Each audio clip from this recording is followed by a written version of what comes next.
Narrador, voz off. Hoje trazemos um debate que ainda gera polêmica, o uso das vacinas contra a Covid-19. De um lado temos Lucas, que defende a vacinação. Do outro, Mariana, que é crítica quanto ao uso das vacinas. O objetivo aqui não é julgar, mas refletir. Vamos ao diálogo. Lucas, a favor. Mariana, entendo que você tem as suas preocupações, mas precisamos olhar para os fatos. As vacinas salvaram milhões de vidas durante a pandemia. Diversos estudos, revisados por pares, demonstraram que elas reduzem drasticamente hospitalizações e mortes. Mariana, contra. Lucas, eu respeito a ciência, mas acho que no caso da Covid-19 houve muita pressa. As vacinas foram desenvolvidas em tempo recorde. Isso não levanta uma preocupação sobre segurança a longo prazo e os efeitos colaterais que ainda estão sendo estudados? Lucas, sim, foram rápidas, mas não apressadas. A tecnologia de mRNA, por exemplo, já vinha sendo estudada há mais de 10 anos. O que houve foi um esforço global, com bilhões em investimento e colaboração entre cientistas. E os efeitos colaterais mais graves são extremamente raros, estatisticamente falando. Mariana. Mas não podemos ignorar os relatos de pessoas que sofreram reações adversas. E além disso, mesmo vacinadas, muitas pessoas pegaram Covid. Então, por que insistir na vacina se ela não impede o contágio? Lucas. Boa pergunta. Nenhuma vacina é 100% eficaz contra a infecção, especialmente com variantes novas. Mas o objetivo principal é evitar formas graves da doença, e nisso elas têm sido muito eficazes. Sem falar que a vacinação em massa ajudou a reduzir a carga nos hospitais e possibilitou a volta à vida normal. Mariana. E o direito de escolha, Lucas? Muita gente foi praticamente obrigada a se vacinar para manter o emprego ou viajar. Isso não é liberdade individual sendo violada? Lucas, a liberdade individual é importante, sim, mas vivemos em sociedade. Quando se trata de saúde pública, é preciso pensar no coletivo. Se todos decidirem não vacinar, o sistema entra em colapso. A escolha individual tem limites quando começa a colocar outras vidas em risco. Mariana. Mas e a confiança? Muitos governos e empresas farmacêuticas foram contraditórios, mudando de posição ao longo da pandemia. Isso não enfraquece a credibilidade? Lucas. A ciência evolui com base em novas evidências. Mudar de posição não é contradição, é atualização. Durante uma pandemia, isso é ainda mais evidente. Melhor adaptar as orientações com base em novos dados do que manter uma postura rígida e desinformada. Mariana. Eu ainda acho que foi tudo muito apressado, com pouca transparência, e que a pressão por vacinas ignorou alternativas como imunidade natural ou tratamentos precoces. Lucas. A imunidade natural existe, sim, mas ela vem com o risco de passar por uma infecção grave. Já os tratamentos precoces nunca tiveram comprovação científica sólida. A vacina foi a melhor ferramenta disponível, validada em estudos sérios. Narrador. Voz off. Esse foi o debate entre dois pontos de vista. Independente de qual você concorda, o importante é buscar informações confiáveis, ouvir os especialistas e respeitar as escolhas alheias. A saúde pública é um tema coletivo e o diálogo é sempre o melhor caminho. Ótimo. Vamos expandir o diálogo com mais falas e mais profundidade nos argumentos de ambos os lados. Esse roteiro pode ser usado em um vídeo de 10 a 15 minutos, com um tom respeitoso, informativo e reflexivo. Também adicionei mais dados, questionamentos e contrapontos para enriquecer o debate. Lucas defende o uso das vacinas. Mariana questiona e se posiciona contra o uso obrigatório ou indiscriminado das vacinas.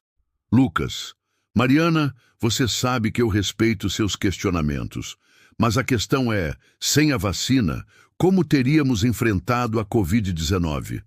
Estudos da OMS e da Universidade de Oxford indicam que só em 2021 as vacinas salvaram mais de 20 milhões de vidas.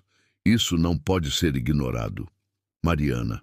Lucas, não nego que muita gente acredita nesses números, mas também vimos exageros, manipulação de dados, mudanças constantes nas orientações. No começo, disseram que a vacina impediria o contágio. Depois mudaram o discurso para reduzir sintomas. Isso não confunde a população? Lucas, concordo que a comunicação foi falha em muitos momentos, mas isso não invalida a ciência. O conhecimento evolui. A Covid teve mutações imprevisíveis. A eficácia contra a infecção realmente diminuiu com novas variantes, mas a proteção contra hospitalizações graves se manteve alta. Mariana, e quanto à liberdade individual? Muita gente perdeu o emprego porque não quis tomar a vacina.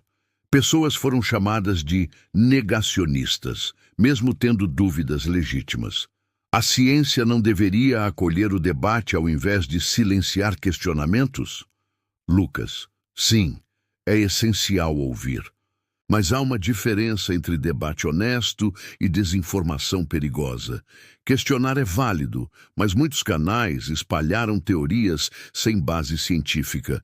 Isso teve consequências. Gente se recusando a vacinar e morrendo de Covid. Isso é liberdade ou negligência? Mariana, mas e os efeitos adversos? A mídia quase não falou dos casos de miocardite em jovens, das reações alérgicas, dos relatos de efeitos colaterais que as pessoas enfrentam até hoje. Tudo isso foi tratado como tabu. Lucas, esses eventos foram investigados. Sim, miocardite em jovens do sexo masculino foi detectada, principalmente com vacinas de mRNA, mas os casos foram raros e geralmente leves, e o risco de miocardite causada pela própria Covid-19 é bem maior. Precisamos comparar riscos reais, não apenas temer os desconhecidos. Mariana, mas não seria mais prudente deixar cada um decidir se quer esse risco? Por que impor passaportes vacinais, campanhas agressivas, medo? Em alguns países, a população foi tratada como cobaia. Isso não é ético, Lucas. O passaporte vacinal foi uma medida emergencial para evitar surtos e proteger os vulneráveis. Em pandemias, a ação coletiva é essencial. O vírus não respeita fronteiras nem escolhas pessoais. Um não vacinado pode propagar a doença para dezenas de outros. Mariana, mesmo vacinados transmitem. Não se pode mais afirmar que só o não vacinado transmite. Além disso, muitos vacinados tiveram Covid mais de uma vez. A vacina realmente cumpre o que prometeu?